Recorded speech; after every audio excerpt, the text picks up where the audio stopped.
A letter of inquiry is exactly what it sounds like. It's like, are you interested in this project that we want you to come along and partner with us on?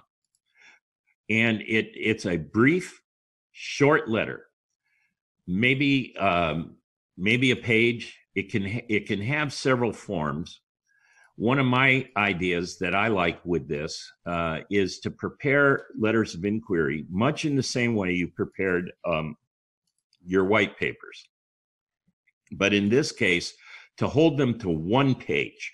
And that page would have if it were a page in a book or a page on your website, it would have a compelling photograph of your work in some form, particularly the project, that this particular letter of inquiry. Remember, every one of your strategies has a proposal element to it. You can fundraise for virtually every one of your ideas and every one of your strategies, including your administrative needs, costs, and capital needs that you think aren't really the kind of stuff that donors might be interested in. Again, remember that your proposals all fit within the context of your purpose.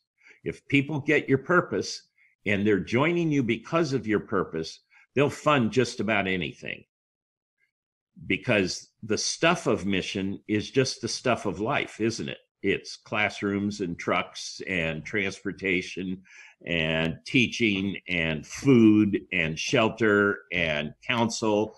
I mean, it's all the stuff of ordinary life. What makes it intriguing and partner worthy is where you're doing it and who you're doing it with.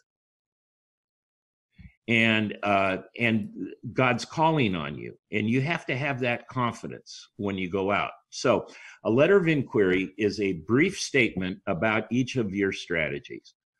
Like I said, a paragraph describing the strategy, paragraph describing its context within your purpose, very important. A paragraph or a chart showing your budget, how much you need, how much you've raised for this particular project, how far along you are with it, how many supporters you have, and a request to be engaged with it. If you were to create one for every one of your strategies, it could be, each could be a page in your website. And each could have materials associated with it that you could link people to, such as videos, deeper explanations, blogs, essays, books, whatever it is that you want people to understand the challenge. And so the letter of inquiry is just this sort of point of the spear. And I recommend that that you actually think of your fundraising in seasons. So in a perfect world, you should just about have your fundraising complete for 2021. Now, that's a perfect world where you're way in front of the year that you're going to need the funds. And so part of your fundraising effort is to flip the script. If right now you're playing catch up to your ideas and catch up to your yearly planning and catch up to your movement forward, you want to slowly move towards being in advance of your fundraising. And part of that is this exercise of creating LOIs for virtually every one of your strategies. Back when I was raising money for the Lausanne movement in 1989, and we had nothing to sell. I mean, it was like opening a store with bare shelves. Everybody loved the store, but when they started poking around looking for something to buy, there wasn't much there. Nonetheless, I went out with at least 6 or 7 proposals in my back pocket every Monday morning, got on an airplane, started, and I literally crisscrossed the country for weeks, visiting previous donors and with proposals in my back pocket and LOIs. And I would go into a meeting. I wouldn't present the LOI or the proposal. I would just start the relationship the way we've been talking about, the way all of you know how to do. You begin the conversation. You work through the relational stuff. You work towards trust and accountability. You work towards the communion of giving and receiving. And then at some point, you present the proposal and you present the idea. And I wouldn't give them something to read right in front of me, because one, you only get 50% of their attention at that point. So you want them focused with you during the meeting, and then you say, I'll send you whatever.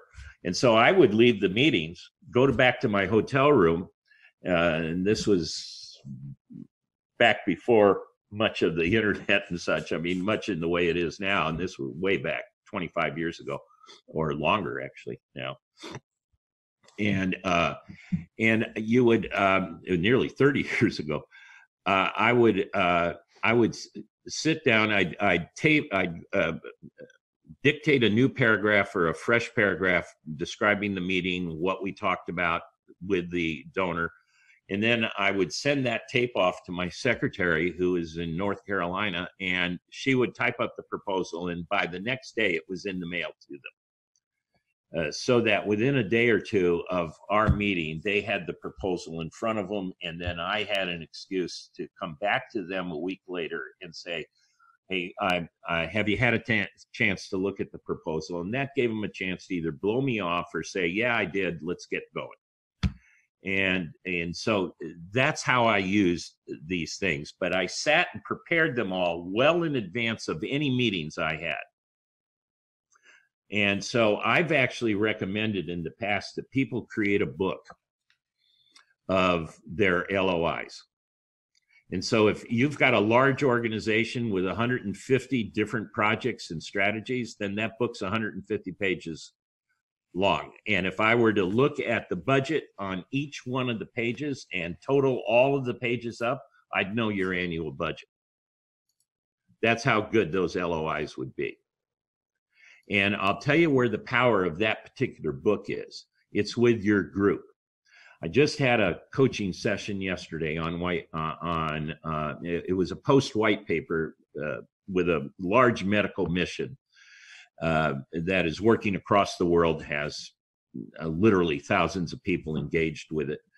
And they've gone through a white paper exercise with me. And they've started using that white paper with their staff, their volunteers, and their prospective missionaries, as well as their board. And they've never had better feedback ever in the 25 years of that ministry than they're having now from that group of inside people that already know the work and already are engaged and already have come alongside them. The white paper is actually building their excitement for the work, because you can't assume they know everything you know. And that's where an LOI and a white paper can be very powerful within inside your own group. And so this book of LOIs you can use in the same way this medical mission used their white paper with their board and their staff and their volunteers. You can show them, this is us. These are the 150 things we're doing, including our administration.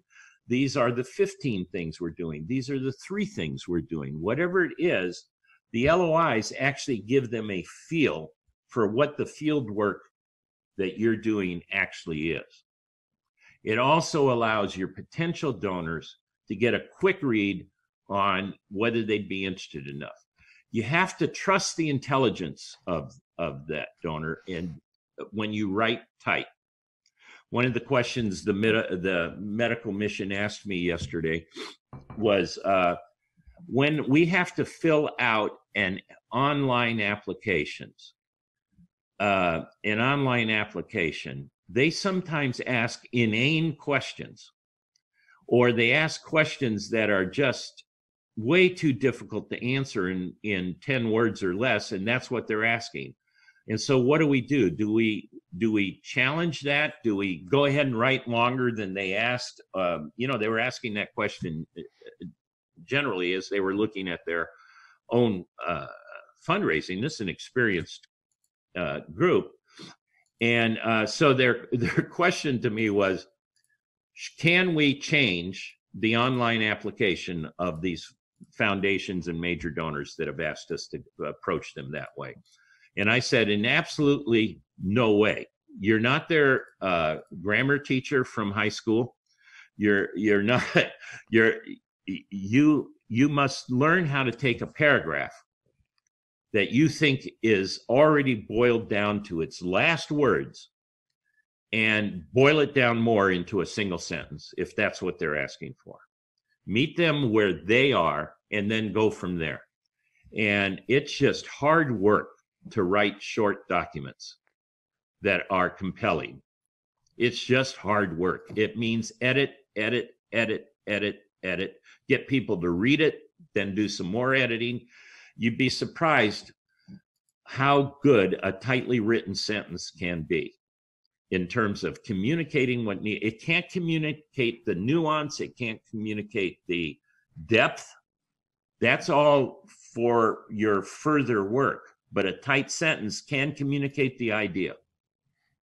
I think you might compare it, one of the comparisons that works for me in understanding this is the difference between a good television reporter and a good newspaper reporter. A good newspaper reporter writing the same story can write 20 or 30 inches of copy, 500-600 words, 1,000 words, to give you the nuance of what's going on in the story. A television reporter's got 10 seconds, 15 seconds to get the same concepts across to you. So in the case of writing LOIs or answering questions in an online application form, keep in mind the difference between a newspaper reporter and a television reporter, and become both, so that you adjust to the donor. You don't expect the donor and the investor to adjust to you.